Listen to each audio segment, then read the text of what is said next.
बता दें कि बिहार की सियासत में घमासान मचना तय है। एक तरफ चिराग पासवान ये कहते नजर आ रहे हैं कि वो किसी भी कीमत पर किसी भी पार्टी से कमजोर नहीं है, उनकी पार्टी किसी कीमत पर झुकने को तैयार नहीं है। लेकिन दूसरी तरफ उनका ये भी कहना है कि हम किसी से कम नहीं है, जनता हमारी सबसे बड़ी ताकत है। नमस्कार, मैं हूं संजीव और आप देख रहे हैं आप तक न्यूज। अगर आप हमारे चैनल पर नए हैं तो चैनल को जरूर सब्सक्राइब कर लें। बता दें कि आज की सबसे बड़ी खबर बिहार की राजनीति से आ रही है। लोक जनशक्ति पार्टी रामविलास के अध्यक्ष चिराग पासवान ने जोरदार दावा किया है।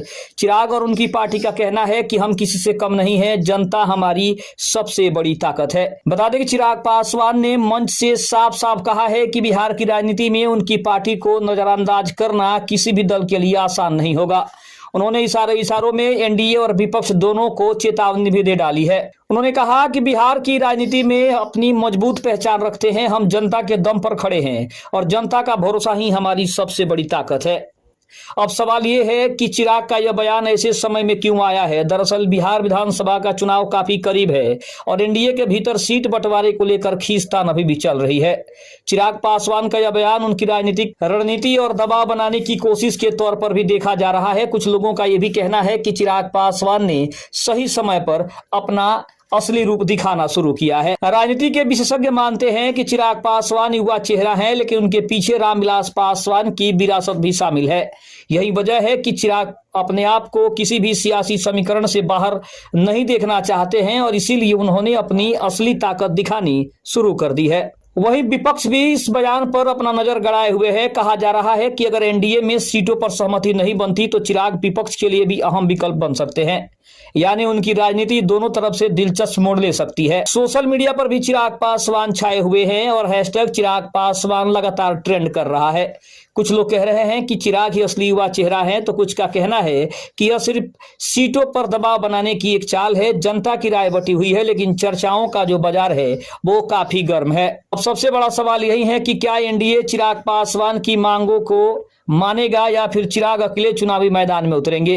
फिलहाल बिहार की राजनीति एक दिलचस्प मोड़ पर खड़ी नजर आ रही है। दूसरी तरफ हम ये भी कहें कि चिराग पासवान ने अपने आप को ये साबित करना शुरू कर दिया है कि वो किसी भी कीमत पर किसी भी पार्टी या किसी दल से कम नहीं है, चाहे वो बिहार के मुख्यमंत्री नीतीश कुमार हो या फिर हम बात बिहार के उप मुख्यमंत्री सम्राट चौधरी या फिर बीजेपी के विजय सिन्हा की करें। चिराग पासवान ने साफ तौर पे कहा है कि वो किसी भी दल से, किसी भी पार्टी के किसी भी बड़े नेता से किसी मामले में कम नहीं है और उन्होंने अपनी असली ताकत लोकसभा चुनाव में दिखाई है। इसलिए विधानसभा चुनाव में किसी भी कीमत पर पार्टी कम सीटों पर समझौता नहीं करेगी, ये स्पष्ट कर दिया है। जानकार ये भी कहते हैं कि चिराग पासवान भले ही युवा चेहरा है, लेकिन उनके पीछे रामविलास पासवान की विरासत छुपी हुई है और इसीलिए चिराग पासवान एक अहम विकल्प भी हैं और बीजेपी के लिए सबसे बड़ी परेशानी भी है।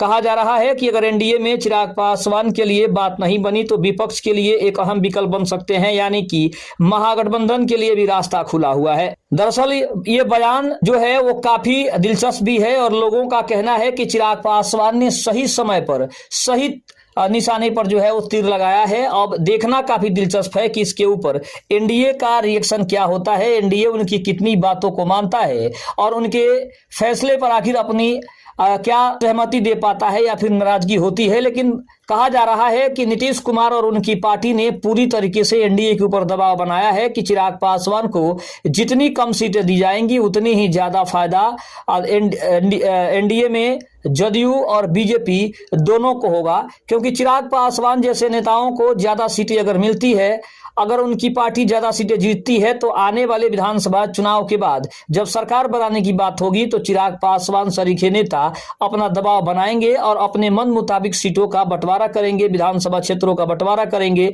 उसके बाद जो भी मंत्री पद का चुनाव होगा उसमें भी उनका वर्चस्व देखने को मिल सकता है। शायद यही कारण है कि नीतीश कुमार किसी भी कीमत पर चिराग पासवान को अपने से आगे रखना नहीं चाहते हैं, क्योंकि उनको पता है कि 2020 के चुनाव में चिराग पासवान की वजह से नीतीश कुमार की पार्टी नंबर 1 से नंबर 3 की पार्टी बनकर रह गई थी। खबर कैसी लगी कमेंट में जरूर बताइएगा। तब तक के लिए धन्यवाद। जय हिंद, जय भारत।